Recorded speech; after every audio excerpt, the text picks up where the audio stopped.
Benamano sa araw na ito at napakainit na naman ang panahon para bumiyahe. Pero kahit ganon, meron naman tayong proteksyon para kay Haring Araw. Lagi tayo nakadoble ng damit at lagi tayo may baong tubig. Kailangan natin to lagi pag meron tayong biyahe sa araw-araw. Hindi natin to po pwedeng makalimutan. Ang hirap kaya magkasakit, no? Kaya dapat doble ingat sa kalsada para hindi tayo lagi nagkakaroon ng problema. Para makaiwas na rin sa abala. At ito na nga, nahanap ko ng bahay ng aking customer na tira ng pagkain. Selfie ka pa dyan, ibigay mo na kayong pagkain.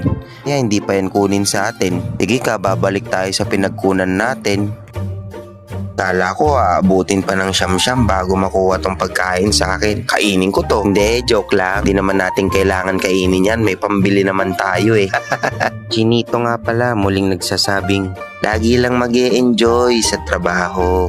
Patuloy lang kayo magsumikap sa inyong buhay. At sigurado, kayo ay magtatagumpay.